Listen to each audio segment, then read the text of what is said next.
ನಮಸ್ಕಾರ ಎಲ್ರಿಗೂ. Welcome to Shilpa ಹೇ ಕಣಲಾಗ್ಸ್ಗೆ. ಎಲ್ಲರೂ ಹೇಗಿದ್ದೀರಾ?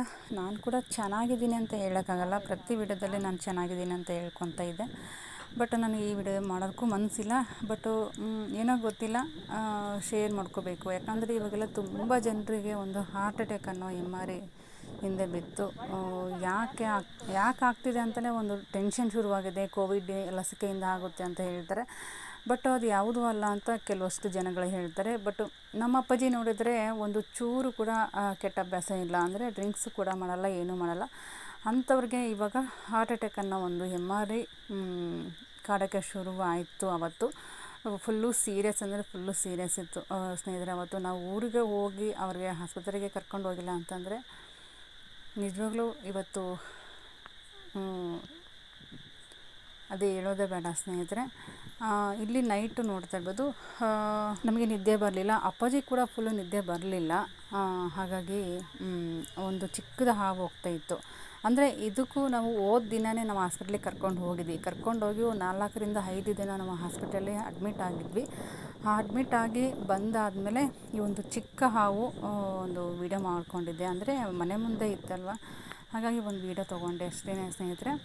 ನಾವು ಅಲ್ಲಿ ಹಾಸ್ಪಿಟ್ಲಿಗೆ ಹೋದಾಗ ಡಾಕ್ಟರ್ ಏನು ಹೇಳ್ತಾರಪ್ಪ ಅಂತಂದರೆ, ಫಸ್ಟು ಅಡ್ಮಿಟ್ ಆಗಿದ ತಕ್ಷಣ ECG ಎಲ್ಲ ಚೆಕ್ ಮಾಡ್ತಾರೆ, BP ಶುಗರ್ ಎಲ್ಲ ಚೆಕ್ ಮಾಡ್ತಾರೆ. ಡಾಕ್ಟರ್ ಕೇಳುವಂಥ ಕ್ವಶನ್ ಏನಪ್ಪ ಅಂತಂದರೆ, ಇವರು ಡ್ರಿಂಕ್ಸ್ ಮಾಡ್ತಾರಾ, ಸ್ಮೋಕ್ ಮಾಡ್ತಾರಾ ಅಂತ ಕೇಳ್ತಾರೆ. ಬಟ್ ಅದು ಮಾಡಿದವ್ರಿಗೆ ಅಷ್ಟೇ ಹಾರ್ಟ್ ಅಟ್ಯಾಕ್ ಬರೋದು. ಖಂಡಿತವಾಗ್ಲೂ ಅವ್ರು ಕೇಳುವಂಥ ಕ್ವಶನ್ಗಳಿಗೆ ನಮ್ಮ ಹತ್ರ ಆನ್ಸರ್ ಇಲ್ಲ. ಯಾಕಂತಂದರೆ ಅವ್ರು ಮಾಡೋದೇ ಇಲ್ಲ. ಅವ್ರು ಡ್ರಿಂಕ್ಸು ಮಾಡಲ್ಲ, ಸ್ಮೋಕ್ ಮಾಡ್ತಾರಂದರೆ ಆವಾಗ ಸ್ವಲ್ಪ ಬೀಡಿ ಸೇರ್ತಾರೆ. ಅದು ಬಿಟ್ಟರೆ ಏನೂ ಇಲ್ಲ ಸ್ನೇಹಿತರೆ. ಎಷ್ಟು ಆರಾಮಾಗಿ ಇದ್ದರು ಅಂತಂದರೆ, ಅವರು ಹುಟ್ಟಿದಾಗ ನೆನಪಿದೆ ಇಲ್ಲೋ ಗೊತ್ತಿಲ್ಲ, ಇಂಜೆಕ್ಷನ್ ಹಾಕ್ಸ್ಕೊಂಡವರು. ತಿರ್ಗಾ ಇಲ್ಲಿ ತನಕನೂ ಒಂದು ಸೂಜಿ, ಒಂದು ಮಾತ್ರೆನೂ ತೊಗೊಳೋದಲ್ಲ ಅವರು. ಅಷ್ಟು ಪ್ಯೂರ್ ಬಾಡಿ ಅವರು. ಒಂದು ಸ್ವಲ್ಪ ಏನಾದರೂ ಜ್ವರ ಬಂತು ಅಂತಂದರೆ ಫುಡ್ಡಲ್ಲೇ ಅವರು ಚೇಂಜಸ್ ಮಾಡ್ಕೊಂಡ್ಬಿಡ್ತಾರೆ. ಸ್ವಲ್ಪ ಅದು ಇದು ಅವಾಯ್ಡ್ ಮಾಡೋದು. ಅಷ್ಟು ಬಿಟ್ಟರೆ ಏನೇನು ಗುಳಿಗೆ ತಗೊಳ್ಳೋದಾಗಿ, ಒಂದು ಇಂಜೆಕ್ಷನ್ ಡಾಕ್ಟ್ರ್ ಹತ್ರ ಹೋಗಬೇಕು, ಕೈ ನೋವು, ಮೈ ನೋವು, ಜ್ವರ, ನೆಗಡಿ, ಕೆಮ್ಮು ಅಂಥದ್ದು ಏನೇ ಬಂದರೂ ಕೂಡ ಅವರು ಫುಡ್ಡಲ್ಲಿ ಏನಾದರೂ ಸ್ವಲ್ಪ ವೆರೈಟಿ ಫುಡ್ಡನ್ನು, ಅಂದರೆ ಖಾರವಾಗಿ ಮಾಡ್ಕೊಂಡು ತಿಂದುಬಿಟ್ಟು ಅವರು ತಮ್ಮ ಒಂದು ನೆಗಡಿ ಆಗಿರ್ಬೋದು, ಕೆಮ್ಮಾಗಿರ್ಬೋದು, ಅವರು ಒಂದು ಕಂಟ್ರೋಲಲ್ಲೇ ಇಟ್ಕೊತ ಇದ್ದರು. ಅಂಥ ಒಂದು ನಮ್ಮ ಅಪ್ಪಾಜಿಗೆ ಒಂದು ಹಾರ್ಟ್ ಅಟ್ಯಾಕ್ ಅನ್ನೋ ಒಂದು ಎಮ್.ಆರ್.ಐ ಹಿಂದೆ ಬಿತ್ತು. ಸುಮಾರು ಜನಗಳಿಗೆ ಅವತ್ತು ಆಗಿತ್ತು ಸ್ನೇಹಿತರೆ. ನಮ್ಮ ಅಪ್ಪಾಜಿಗೆ ಏನಾಗಿತ್ತಲ್ವ, ಅವತ್ತು ತುಂಬ ಜನಗಳಿಗೆ ಅವತ್ತು ಹಾರ್ಟ್ ಅಟ್ಯಾಕ್ ಆಗಿ ತುಂಬ ಡೆತ್ ಆಗಿದ್ದಾರೆ. ಆದರೆ ನಮ್ಮ ಪುಣ್ಯ, ನಿಜವಾಗ್ಲೂ ಅವತ್ತು ನಮ್ಮ ಅಪ್ಪಾಜಿ ಉಳಿದ್ರು. ನಾವು ಅವತ್ತು ಹೋಗಿಬಿಟ್ಟು ಹಾಸ್ಪಿಟ್ಲಿಗೆ ಕರ್ಕೊಂಡೋಗಿ ಎಲ್ಲ ಚೆಕಪ್ ಮಾಡಿಸಿದ್ರೆ, ಅಂದರೆ ಅವ್ರು ಬೆಳಗ್ಗೆ ಹಾರ್ಟ್ ಅಟ್ಯಾಕ್ ಆಗೈತೆ, ಅವರು ಹಾಸ್ಪಿಟ್ಲಿಗೆ ಹೋಗೋಕ್ಕೂ ಹೊರಡ್ರು. ಅವರಿಗೆ ಭಯ, ಹಾಸ್ಪಿಟ್ಲಲ್ಲಿ ಏನು ಮಾಡ್ತಾರೆ ಏನೋ ಅನ್ನೋ ಒಂದು ಭಯ ಇತ್ತು ಅವರಿಗೆ. ನಾವು ಹೋದ್ಮೇಲೆ ಕೂಡ ನಾವು ಬರಲ್ಲ ಅಂತ ಹೇಳಿದರು.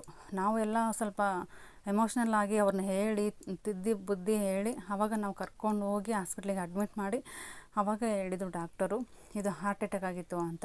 ಅಂದರೆ ನಮಗೆ ಗೊತ್ತಿರಲಿಲ್ಲ.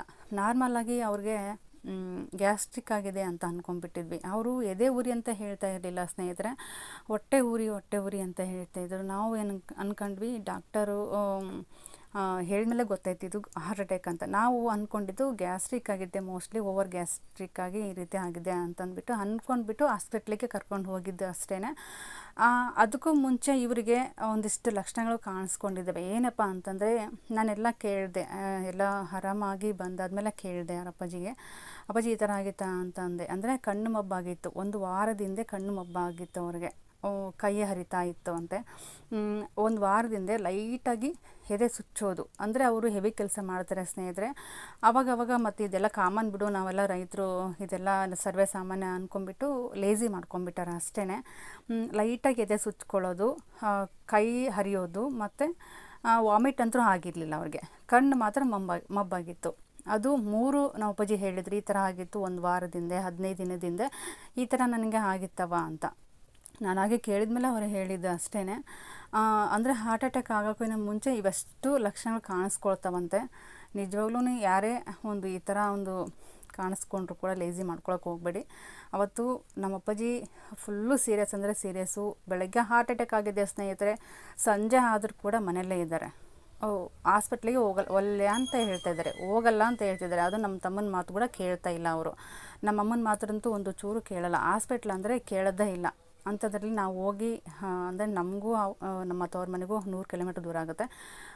ನಾವು ಹೋಗೋಷ್ಟರಲ್ಲಿ ಸಂಜೆ ಆಗಿತ್ತು. ಕರ್ಕೊಂಡು ಹೋಗೋಷ್ಟರಲ್ಲಿ ಒಂದು ಹಾಸ್ಪಿಟ್ಲಲ್ಲಿ ಅಂದರೆ 4 ದಿನ ಅಡ್ಮಿಟ್ ಮಾಡಿಕೊಂಡ್ರು, ಮುಂದಕ್ಕೆ ಕರ್ಕೊಂಡು ಹೋಗಿ ಅಂತ ಹೇಳಿದರು. ಇದು ನೋಡ್ತಾ ಇರ್ಬೋದು ಹುಬ್ಬಳ್ಳಿ ಅಲ್ಲಿರುವಂಥ ಒಂದು ಚೆಕಪ್ ಮಾಡಿದರು. ನಮ್ಮ ಅಪ್ಪಾಜಿ ಹಾರ್ಟ್ ಒಳಗಡೆ ಈ ರೀತಿ ಬ್ಲಡ್ ಬ್ಲ್ಯಾಕ್ ಆಗಿ ಅದಕ್ಕೋಸ್ಕರ ಅವ್ರಿಗೆ ಹಾರ್ಟ್ ಅಟ್ಯಾಕ್ ಆಗಿದೆ ಅಂತ ಹೇಳಿದರು. ಇಲ್ಲಿ ನೋಡ್ತಾ ಇರ್ಬೋದು ನಮಗೆಲ್ಲ ತೋರಿಸಿದ್ರು. ಅಂದರೆ ನಾವು ಹೋಗಿರಲಿಲ್ಲ, ನಮ್ಮ ಅಕ್ಕ ಅವರೆಲ್ಲ ಹೋಗಿದ್ರಲ್ವ, ಅವ್ರಿಗೆ ತೋರಿಸಿದ್ರು ಈ ಥರ ಆಗಿದೆ, ಅದಕ್ಕೋಸ್ಕರ ಅವರಿಗೆ ಹಾರ್ಟ್ ಅಟ್ಯಾಕ್ ಆಗಿದೆ ಅಂತಂದ್ಬಿಟ್ಟು. ಸ್ಟೆಂಟು ಎಲ್ಲ ಹಾಕಿಸ್ಕೊಂಡು ಮತ್ತು ರಿಟರ್ನು ಅಲ್ಲಿ ಒಂದು 5 ದಿನ ಅಡ್ಮಿಟ್ ಆಗಿದ್ದು ಸ್ನೇಹಿತರೆ. ಅದಾದಮೇಲೆ ನಾವು ಊರಿಗೆ ಬಂದು ನೋಡ್ತಾ ಇರ್ಬೋದು 99% ತುಂಬ ಚೆನ್ನಾಗಿದೆ, 1% ಮಾತ್ರ ಆ ರೀತಿ ಆಗಿದೆ ಅಂತಂದ್ಬಿಟ್ಟು ತೋರಿಸಿದ್ರು. ದೇವರು ದೊಡ್ಡವನು ನಿಜವಾಗ್ಲೂ. ಡಾಕ್ಟರ್ ಕೂಡ ಹೇಳಿದರು ತುಂಬ ಗಟ್ಟಿ ಜೀವ ಅಂತ ಹೇಳಿದರು ಸ್ನೇಹಿತರೆ. ತುಂಬ ಇದು ಮಾಡಿದರು ಅವರು ಡಾಕ್ಟರ್ ಕೂಡ. ಬೆಳಗ್ಗೆ ಆಗಿದ್ದು ನೈಟ್ ಕರ್ಕೊಂಬಂದಿರಲ್ವ ನೀವು ಅಂತ, ಅಂದರೆ ಬೆಳಗ್ಗೆ ಹಾರ್ಟ್ ಅಟ್ಯಾಕ್ ಆಗಿದೆ, ನೀವು ಸಂಜೆಗೆ ಕರ್ಕೊಂಬಂದಿರಲ್ವ, ಆದರೂ ಅಷ್ಟೊತ್ತನ ಇರೋದೇ ಅವರು ಗ್ರೇಟು. ನಿಜವಾಗ್ಲೂ ಒಂದು ದೇವರ ಆಶೀರ್ವಾದ ಅವ್ರ ಮೇಲೆ ಇದೆ ಅಂತ ಹೇಳಿದರು. ಮತ್ತು ಅಲ್ಲಿ MRI ಸ್ಕ್ಯಾನು ಎಲ್ಲ ಚೆಕಪ್ ಮಾಡಿದ ಆದಮೇಲೆ ಅವ್ರ ರಿಪೋರ್ಟ್ ಬಂದಾದಮೇಲೆ ಇವ್ರಿಗೆ ಇಷ್ಟು ನಾರ್ಮಲ್ ಇದೆ, ಇಷ್ಟು ಅವ್ರಿಗೆ ಬ್ಲಡ್ ಬ್ಲಾಕ್ ಆಗಿದೆ ಅಂತಂದ್ಬಿಟ್ಟು ತೋರಿಸಿದ್ರು ಸ್ನೇಹಿತರೆ. ಅದಾದಮೇಲೆ ಅವ್ರಿಗೆ ಸ್ಟೆಂಟ್ ಆಗಿಬಿಟ್ಟು ಒಂದು 3 ದಿನ ಅಡ್ಮಿಟ್ ಮಾಡಿಕೊಂಡು ವಾಪಸ್ ಮನೆಗೆ ಬಂದರು.